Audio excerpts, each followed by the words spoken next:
Hello and welcome to the program. I am DEJI360. There's no question that Nigeria has recorded enormous success in the fight against the Boko Haram insurgency in the past 5 years or so. Today, even though the insurgency is not completely dead, the insurgents have been largely decimated. They no longer actually have the capacity to carry out daring attacks and hold on to territory like they used to in the past. Now, thousands of the insurgents have surrendered to the military and continue to do so. IDP camps have been closed one after the other and people have been resettled back to their homes. But the success against the Boko Haram insurgency has come at an enormous cost, both in human and material resources. Thousands have lost their lives in the insurgency, sadly. And talking about the material costs, recently, President Muhammadu Buhari earlier in the week revealed that this government has spent $1 billion so far to acquire weapons to carry out sustained operations against the insurgency since 2015. Now, that is the amount of money spent on weapons alone. We're not talking about other expenses. This is, of course, excluding what the previous government spent in fighting the insurgency as well. According to the president, on assumption of office in 2015, Boko Haram held about 2/3 of Borno State, half of Yobe State, and a couple of local government areas in Adamawa State.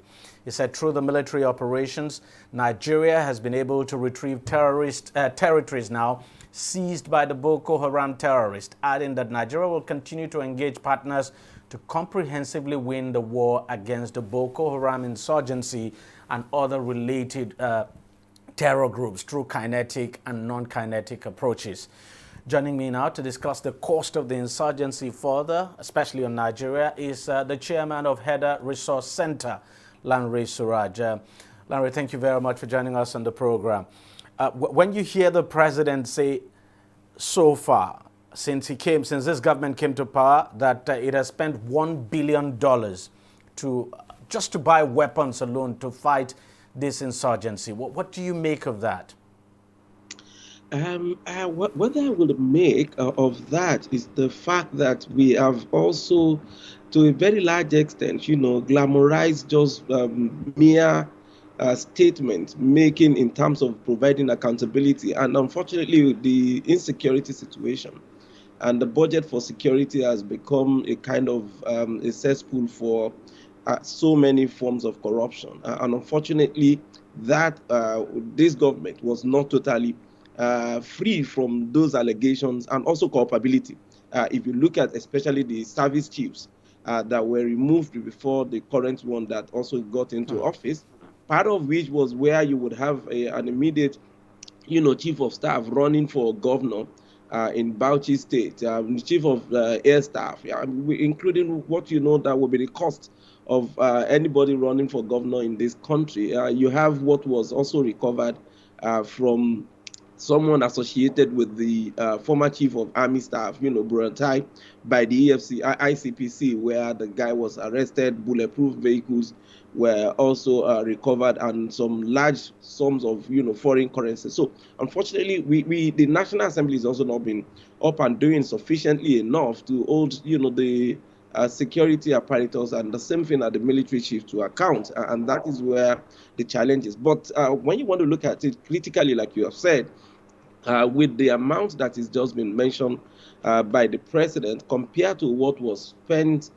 by the previous government, and when you now compare that again, I think what we have on record was way beyond about $5 billion that was spent under the previous government, and we had, even with that amount, Boko Haram, taking over local governments and some states, to the extent that the chief of defense staff at the time had his house invaded by the Boko Haram, had to also evacuate his family from Adamawa State. And that, compared to what we have now, I think we can still be talking about some measure of value for money. But that is not totally where we want to be in terms of accountability for what we spend on security. And also for me, it will be enough for Nigerians and those who would also sometimes, in terms of, without realizing it, subtly encouraging some of these characters who are involved with insurgency, with insecurity, with kidnapping, with breakdown of law and order, including even in the southeast, to understand how much we're losing at the expense of some of these insecurity situations. Because I can just imagine, say for instance, let's even take this $1 billion we're talking about now. Imagine what difference the $1 billion would have made if that money was spent on, say, development projects, for instance. Now, even if that is plowed enough to our university lecturers who are perpetually on strike, you can imagine what we would have had in the educational system. And that obviously won't be a situation where we would have the lecturers going on strike. I mean, $1 billion is, even at the official rate, over 400, almost 450 billion naira is what is just been said. Even for us to use that in providing security support for the police, for appropriate and adequate policing of our system, the petty stealing, the petty robbery, and the rest of that possibly won't be the situation, because the police will be more motivated, there will be more equipment and also support for them to actually work. And that is not also to compare what that would do in terms of providing health services for the people and also the country, or rebuilding some of our roads that are collapsed over the years. And I think it is not just only about the government. It is more critically and more importantly about some of us and also what we do. And absolutely. Now, you did talk about accountability, and that is quite important. But why is it so difficult? So difficult to say, should I say, audit what is spent, for instance, by the military, what has been spent on this war? Because just as you said, this is just the president now saying, this is how much was spent, $1 billion. We're not talking, you just talked about the previous government, and we know what the previous government would have spent would be in excess of that. But why is it so difficult to audit and account for what is spent on the Nigerian, especially when it comes to issues of security? Why is it so difficult? Because I'm asking this question in light of this issue we call the security vote as well, where we understand there's usually no accountability for it, for how the money is spent. I mean, because accountability is not part of our virtues again anymore in the country. It's very simple and straight. I mean, it's very easy for people to start pointing fingers, but that is not the situation. The situation currently is that we don't practice, we don't believe, and we don't even promote, accountability. Go to the National Assembly. It's just a function of providing that you're able to give back to those who are expected to do that, then to do the oversight function of promoting accountability and transparency, then you're good to go. I mean, you can steal as much as you can, as you want, and that's why many of the ministers and the service chiefs are getting away with blue murder, and everybody is seeing that for you to easily escape the prying eyes of the assembly is the ability for you to get across some of the pegs to those of them in the chamber. I mean, so that completely has totally failed. Go to the judiciary. People who are convicted or even having weighty allegations of corruption, overwhelming evidence against them, are even freed by the judiciary. Some of the judges that are accused of corruption that were suspended. You saw what happened recently with the former judge of the Federal High Court, Ajumogobia, the same thing to Ndangiwa. These were judges that were indicted of misconduct, of corruption on the bench, and the judiciary have found them and returned them back to the bench to go and start presiding over cases. And when you also come to the ordinary citizens, we're also looking for an opportunity. Many of average Nigerians are just aspirants to the opportunity. So we don't query. Like I said, look at what happened with the APC candidate for Bauchi State, who was the former chief of air staff. Nobody is asking. You were a public officer, and now you want to be governor, and you have that level of resources to dispense, for you to be governor. How did you get to that? I'm not seeing that in the media. Nobody's asking that. level of question. I mean, even the law enforcement agencies and the anti-corruption agencies should have also, without being prompted, made that a case for them to investigate and check. But who is going to do that? I mean, for us already, it's been there. It has entitlements to those resources. Even if it doesn't say it, the people, if it doesn't get... The question is, the question now is there an unwritten rule that money is meant for security cannot be accounted for? Oh, it is almost like an unwritten rule. That is what I was going to go to the state governments. You have state governors who are getting an average, on the average of about 1 point something billion on a monthly basis as security votes in this country. And you don't have anything. So even some of them, they would have to promote insecurity in the system in their states to allow them for justification for collection of that security. But the houses of assembly, I mean, everybody knows in Nigeria, we don't have any house of assembly that is in any way interested in promoting any form of accountability in any of the states. It's just the governor. They are usually in the pockets of the governors, and the ones that are not are also getting a fair share of the cake, from the state. So there is more or less an unwritten rule that the security votes, the security expenditure are not subject of any form of accountability, transparency, or even, public scrutiny. So it is becoming almost like the norm already now that you're not going to get anything. So what do you think needs to change? What do we need to do to change that? What needs to happen? Immediately that needs to change is our mindset, is our perception of, our public officers. It's about raising questions. And I have said it clearly over time, and I will reiterate it. Politicians will not change our situation and system.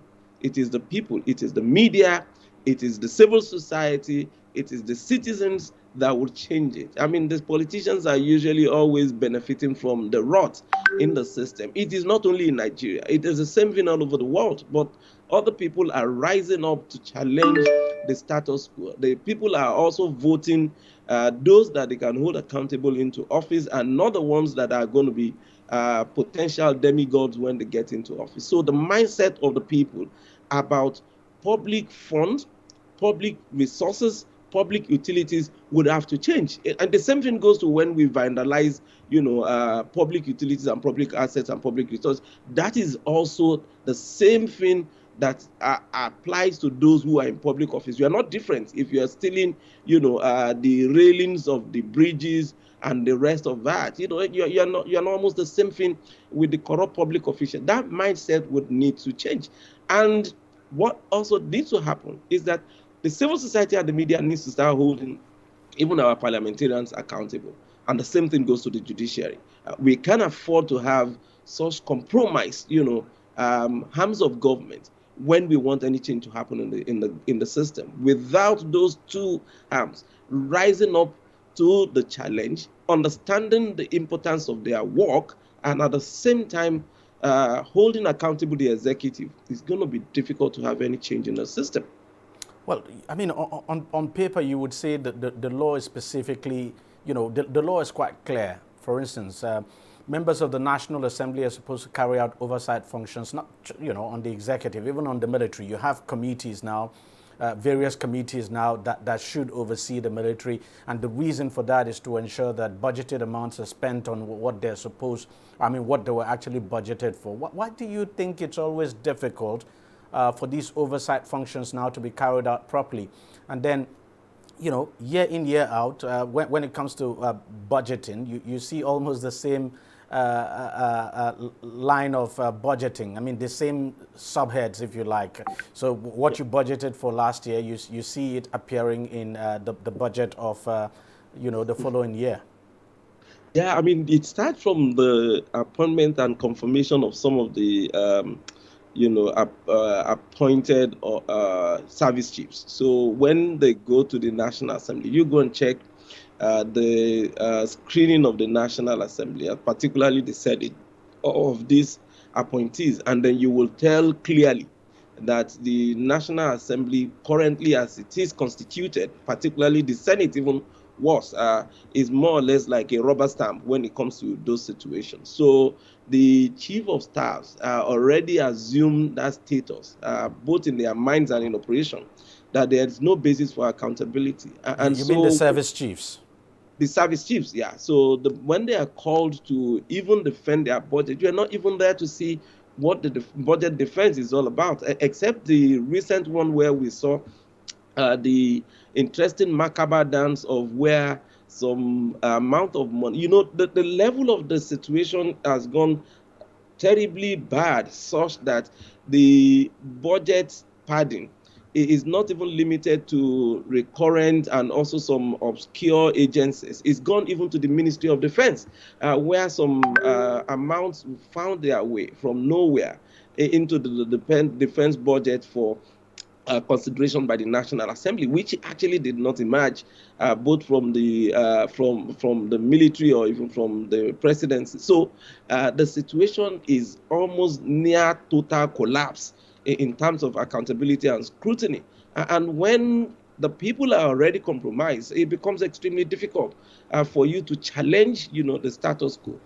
When you've also shown your lack of independence, like we're seeing with the National Assembly, then people don't get to take them seriously. So they can summon some of those service chiefs, directors and civil servants, and they ignore or discountenance the summon of the National Assembly. And it's a function of how you present yourself that you're just being accepted by those who are expected to respect you and operate under your guidance.